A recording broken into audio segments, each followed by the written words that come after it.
savais, il attaque le match avec le rythme qu'il avait du match d'avant. Donc pour lui, il s'était déjà réglé sur cette surface. C'est ce qui explique un peu le score dans le premier set. Hein. Ouais, j'ai très mal joué le premier set. Vraiment, je pouvais pas mettre deux balles dedans, donc c'était difficile de gagner des jeux, de gagner le set aussi. Donc je me dis ok, il faut essayer de continuer, de juste essayer de mettre la balle dedans, quoi. Et finalement, ça a commencé à marcher.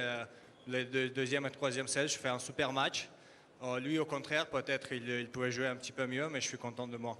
Effectivement, et tu peux l'être parce que le niveau est monté, toi tu t'es réglé, notamment tout était en train de bien passer, les passings, le service aussi.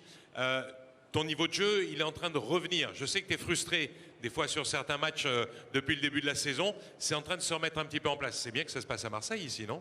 Oui, bien sûr, après le premier set, j'étais en train de penser, ok, encore un match qui commence pas bien, mais franchement, finalement, ouais, maintenant, je peux dire que deuxième, troisième set, ouais, beaucoup des choses se passaient pour moi, même des lettres, où c'est même pas mon niveau de jeu qui était là, mais je suis content de ça et j'espère de continuer ça ici à Marseille jusqu'à la fin. Exactement.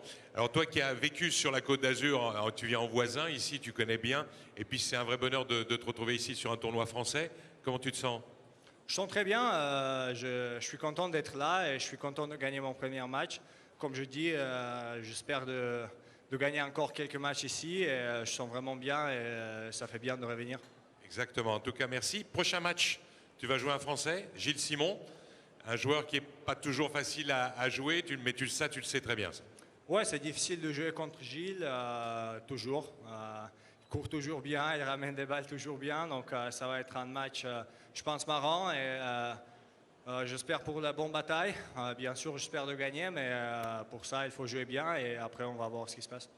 Le niveau de jeu que tu as depuis maintenant 2 ans, avec les progrès que tu as fait, rentrer bien entendu dans le top 5 mondial, puisque tu as été numéro 4 mondial, ça a changé quelque chose dans ta vie ou tu es le même? Je sais pas. Je sais pas du tout.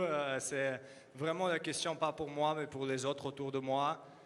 Bien sûr, je change, mais est-ce que je change juste parce que j'ai vieilli petit à petit, je prends de l'âge, ou juste ou c'est à cause de tennis, ou c'est à cause du classement, je sais pas. Donc, franchement, je ne peux pas répondre à cette question. Pour nous, tu n'as pas changé, mais bon, en tout cas, bravo, en tout cas, félicitations, merci. Merci beaucoup. Merci à toi. Daniil Medvedev, donc qualifié pour les quarts de finale.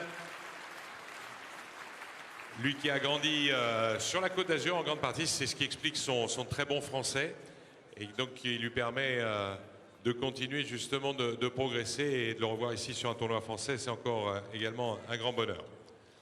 Voilà, on va le raccompagner au vestiaire et le retrouver demain en quart de finale.